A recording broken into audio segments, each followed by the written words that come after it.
it's Laura. Welcome back to my channel. I'm super excited that Lee Junho is back with Always. Now, I did notice that this is not going to have any lyrics or anything, so I did pull up an English translation just so I can listen and follow along with the words at the same time. So let's go ahead and get started. I'm so happy that Junho is back. Ooh, pretty already.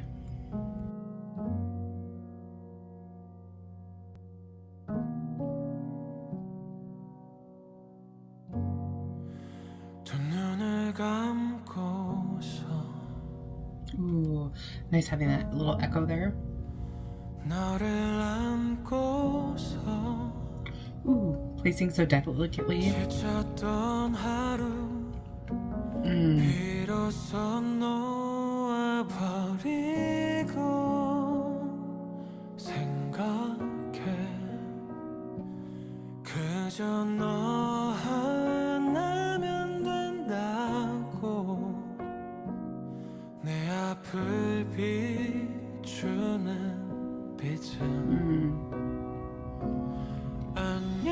Ooh, pretty.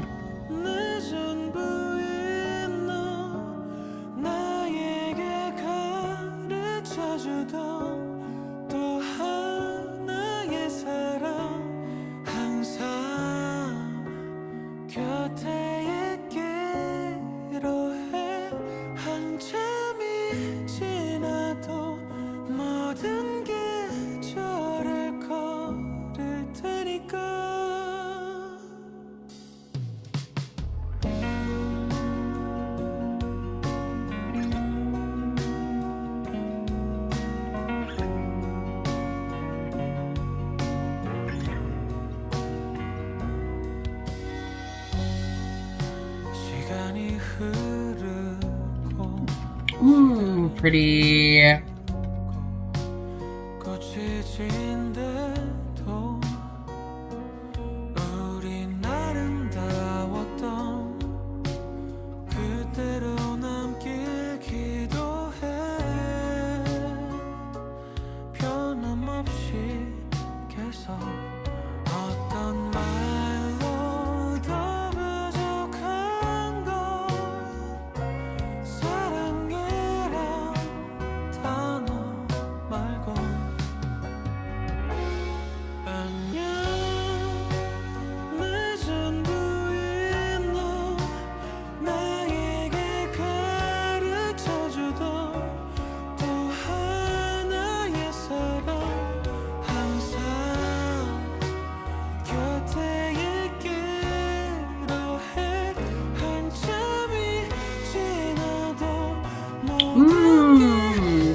Ooh, that was nice.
What a freaking beautiful song.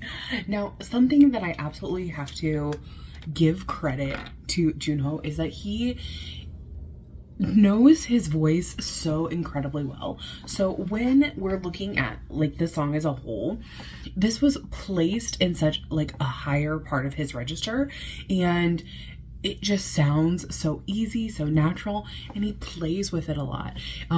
There were so many times where he was messing with the dynamics. He was playing with little phrasing and runs and things like that.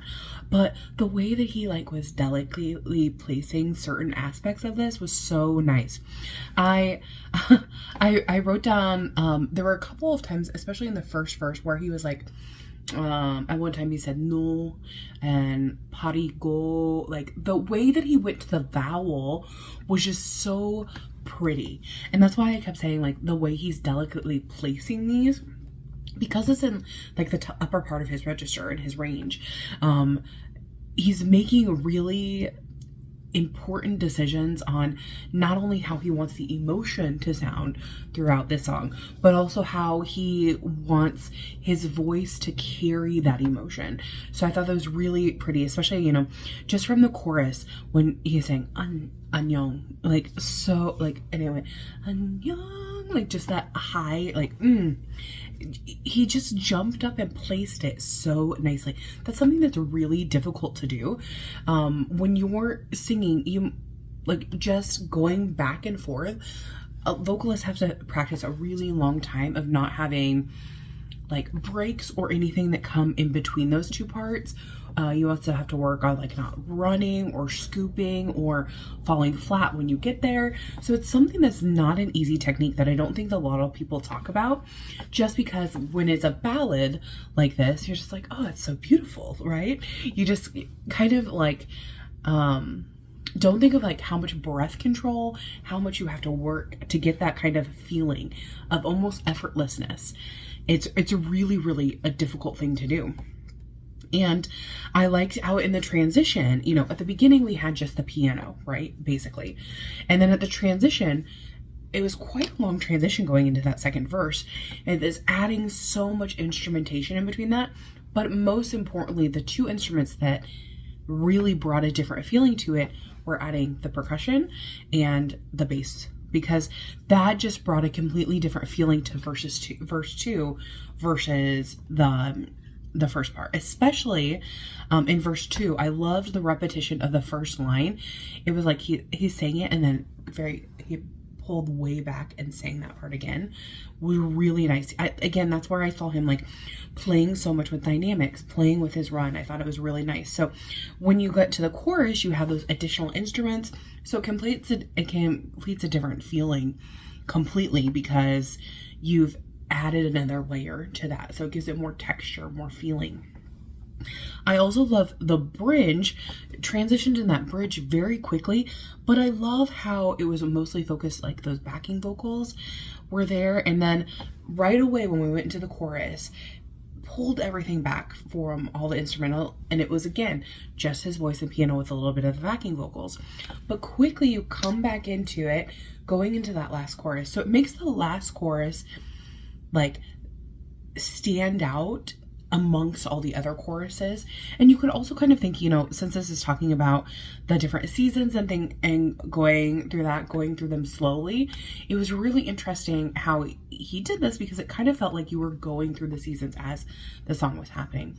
So I have to say too, it was perfect ending with just the hum and the piano, because it's kind of like a circle back, but it's even more delicate and quiet and just easy to listen to, and I just adored it so much. So tell me what you guys thought. Did you love it? Did you hate it? What was your favorite part in this particular song? I think that mine has to be the end. I just love the way that they made that conscious choice to include that hum with the piano in there. It just brings a completely different feeling to it than I think if it would have not been there. So I think that's probably my favorite part. Of course I love the entire song, but I think that just really stands out to me as something that is like a outstanding part of the song. Tell me your guys' thoughts down below, and I will see you guys in the next one. Thanks for watching. Bye bye.